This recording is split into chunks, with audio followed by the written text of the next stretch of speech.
pas, j'adore. Ah ok. C'est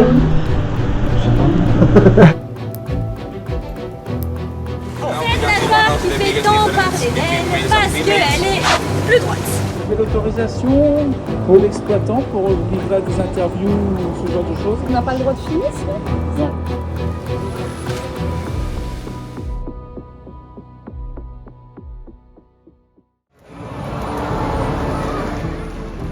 Marineland, le plus grand parc marin d'Europe. La promesse d'une immersion au cœur de l'océan, dans leur bassin, mais à quelques mètres de la mer, la vraie. Le parc détient plus d'une dizaine d'espèces en captivité. Mais si les touristes se pressent autour des bassins chaque été, c'est surtout pour les voir elles.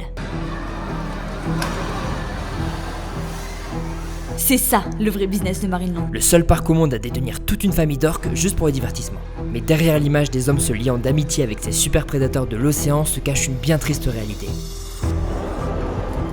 Des animaux forcés à adopter des comportements absolument pas naturels, à réaliser des chorégraphies dans une musique assourdissante, aux nageoires complètement affaissées et affamés pour rester dociles.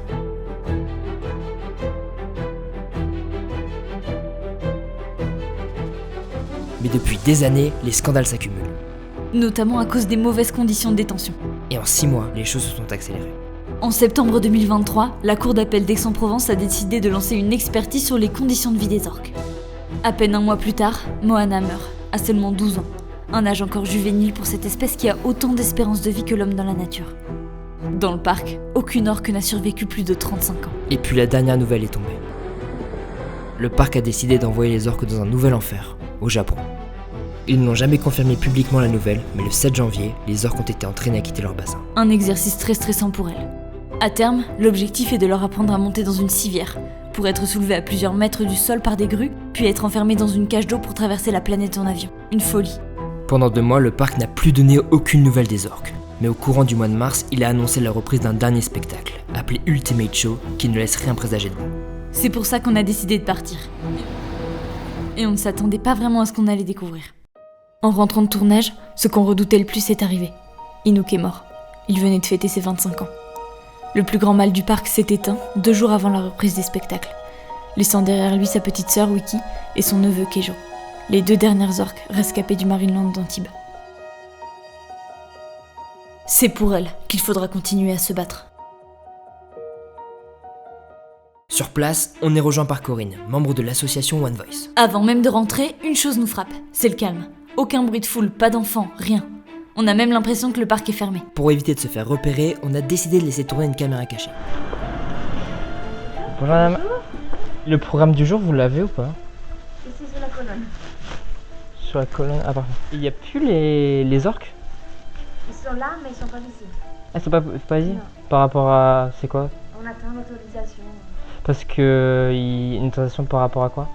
C'est une décision prise par la direction. Ok, On attend que la direction nous dise OK. D'accord, mais enfin, c'était quoi la raison pour laquelle il n'y a eu plus de... Vous savez pas? Ok. Non. Mais elle vaut bien, il n'y a pas de... Bon, une première approche pas très fructueuse, on va donc tenter notre chance directement à l'entrée du parc. Là, il y a Que les dauphins, il y a les spectacle de otaries. dauphins. Les dauphins et les otaries. Et les... Et il y avait un les spectacle requins. d'orques. Non, plus. Ah, il y a plus. Et puis les orques? Ok. Ok, d'accord. L'année dernière. Et cette année, il n'y a plus. Ah, plus du tout. Ah, il y aura plus. Genre, même si on vient cet été, il y aura plus d'orques. Plus d'orques. Ah, ok. Je sais pas. Il a disparu. Ah, c'est dommage. Si vous savez.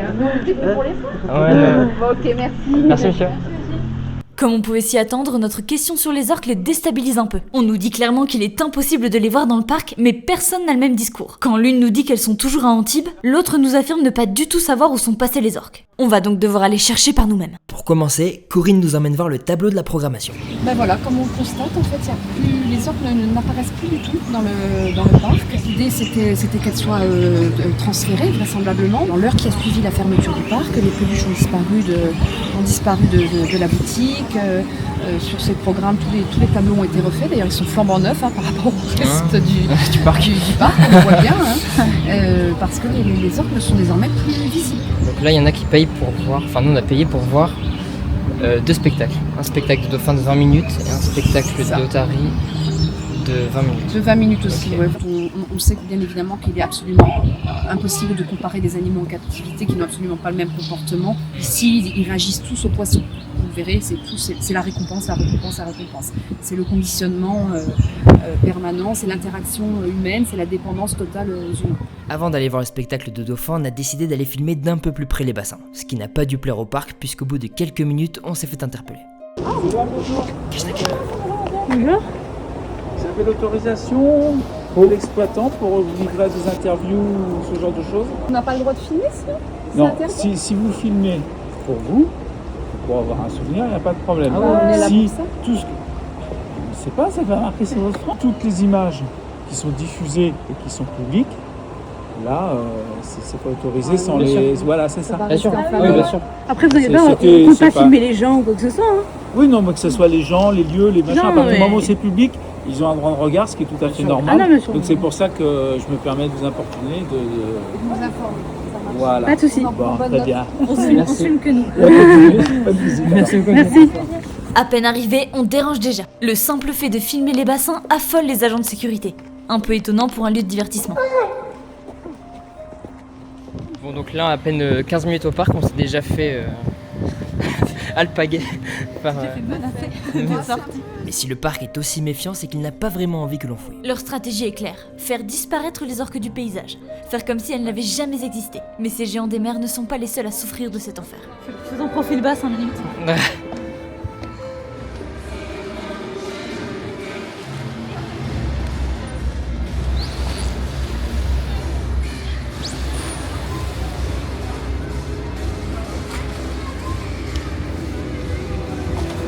Bon alors, spectacle.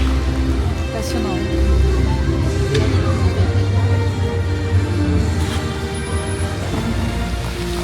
Comme les orques, à Marineland, les dauphins sont des animaux de cirque, contraints de réaliser des spectacles pour amuser le public. Les soigneurs nous font croire que les dauphins se livrent à des actions de chasse, comme dans la nature. Mais cette fois dans une piscine avec une balle en mousse, et ils n'ont pas vraiment le choix. Le comble, c'est qu'ils diffusent des images de dauphins à l'état sauvage pour illustrer le spectacle.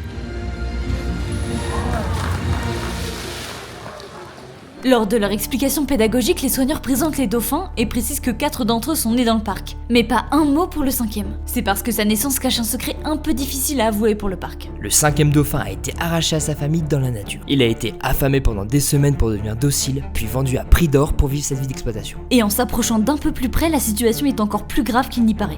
Les dauphins présentent des traces de profondes entailles, des cicatrices de morsures partout sur le corps. Les soigneurs nous expliquent que c'est un comportement normal pour les dauphins et que c'est même un signe de bonne santé pour le groupe. En réalité, la réponse est juste sous nos yeux. Les dauphins vivent à 5 dans un bassin minuscule. Oui, bah en fait, on est surtout dans un espace qui est quand même relativement petit, il y a une promiscuité certaine et tous les individus ne s'entendent pas forcément les uns avec les autres. Certains peuvent même parfois se blesser le rostre. Voilà, C'est quelque donc, chose qui arrive souvent dans la nature ou... Alors oui, ça peut arriver bien sûr dans la nature évidemment, mais ils ont toujours le moyen de s'échapper. Voilà, c'est leur vie, c'est leur vie au quotidien, minute après minute, depuis des années. À la fin du spectacle, on repart à la recherche des orques. Et pour en savoir plus, Corinne nous propose d'aller voir directement dans leur bassin, là où elles se trouvent toujours en principe. Bon là du coup, c'est là où la route s'arrête pour aller voir les orques. On peut pas passer cette place. Les orques ils sont juste derrière. Juste derrière ici. Donc là il n'y a aucun accès, on peut rien voir. Impossible de s'approcher du bassin, ni même de l'apercevoir à travers la palissade. Au moment où l'on tournait ces images, Inouk se trouvait encore dans son bassin. Et c'est justement ça que le parc s'efforçait de cacher. On te le disait, la justice a ordonné une expertise sur les conditions de détention des orques et sur leur état de santé. Les investigations concernaient surtout Inouk, le plus vieux mâle du parc, qui venait de fêter son 25e anniversaire.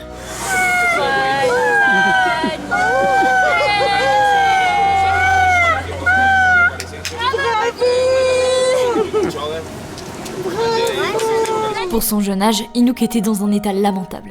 Sur ces images prises par des bénévoles de l'association One Voice, tu peux voir que ce super prédateur de l'océan n'a plus une seule dent. Et ça, le parc le justifie très bien en affirmant que les dents des orques sont de nature très fragile. Il y a autre chose qui fait beaucoup parler de lui. Inouk, on voit pas ses dents. Ah ouais. Alors on les voit, elles sont ici. Ah oui. Pourquoi?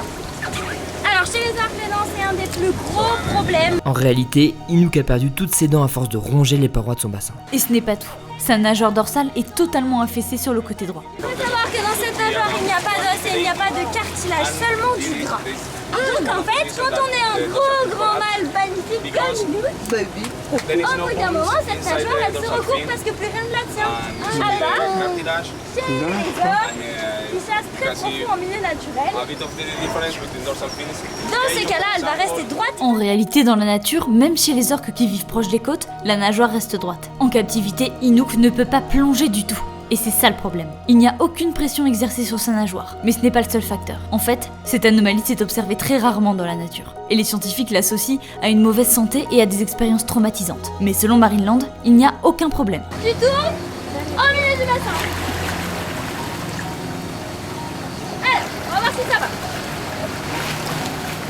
Inouk n'était pas le seul à être en mauvaise santé. Corinne nous racontait justement le décès soudain de Moana il y a quelques mois. L'enquête a déterminé qu'il est mort d'une septicémie bactérienne. Il n'avait que 12 ans.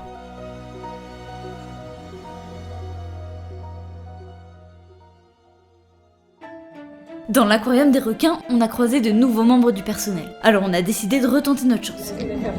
On revient. Aujourd'hui, la zone est fermée. Ah d'accord. Okay. Vous savez pas pour cet été? Comment? Pour cet été, vous savez pas? Ouais, on n'a pas les dates encore. Je suis que en mesure de vous dire ça aujourd'hui. Mais elles vont bien, il n'y a pas de problème. Oui, elles vont bien, toutes les trois. Inouk qui... elles sont trois, c'était le spectacle. Oui, et puis on a malheureusement perdu Moana au mois d'octobre. Ah oui. Ah oui. C'était 4, ouais. Ah oui, d'accord. Encore une fois, nos interrogations sont vite esquivées. Non mais regarde l'état du requin. Ce requin taureau est totalement léthargique. Il ne nage même plus et se laisse porter par le courant de son aquarium. Sa colonne est totalement déformée et présente une drôle de grosseur sur le côté droit. Le parc se vante de prendre soin d'espèces en danger dans l'océan, mais en réalité il les laisse dépérir dans leur bassin. Et là-bas, l'ennui est plus dévastateur que n'importe quelle maladie. Certains requins ont le museau à vif. Ils ont usé leur peau à force de se taper la tête contre les parois de l'aquarium. Un comportement stéréotypé qu'on a observé chez beaucoup d'animaux du parc. Comme cette tortue kawan, qui tente inlassablement d'aller plus loin que la vitre de sa cage. Les tortues kawan vivent dans la mer Méditerranée. Elles naissent parfois sur les plages du sud de la France, à 100 mètres à peine de cet enfer. Et le parc se cache derrière une pseudo-prévention du public sur le sort de cette espèce protégée. On se demande comment sa détresse peut échapper aux visiteurs qui la croisent. Sa peau part en lambeaux, elle a la nuque complètement décapée. Un état de santé qui va de pair avec l'hygiène générale des bassins. Partout, la moisissure s'installe, les algues se développent dans l'eau et des poissons morts gisent à la surface des bassins. Mais ce n'est pas la seule aberration du parc. Il y a quelques années, il y avait des ours polaires à Marineland. Quand même les ours polaires, et Rasputin en particulier, qui était jaune, qui bavait quand il faisait 40 degrés, enfin vous imaginez, hein, qui dans sa piscine derrière une vitre faisait toujours les mêmes stéréotypies, toujours le même trajet, toujours. Il faisait grandement polémique, et c'est vrai que là je pense quand même que le parc a pris conscience que voilà, ours polaire, Côte d'Azur, à un moment il fallait juste arrêter de tomber dans des aberrations comme ça. Rasputin était tristement célèbre pour sa stéréotypie. Il faisait les mêmes allers-retours, les mêmes gestes sans cesse. Une conséquence de cet enfermement infernal. L'été, ce roi du cercle polaire vivait en plein soleil, parfois sous 40 degrés. Il est l'illustration de tous ces animaux brisés par la captivité. Aujourd'hui, Rasputin a quitté le parc et vit en Écosse. En se promenant une dernière fois entre les allées du parc, on comprend pourquoi les visiteurs le désertent de plus en plus. Les allées sont vides, le parc est vétuste. À quoi bon s'acharner? Il est évident que nous n'aurons pas de réponse ici.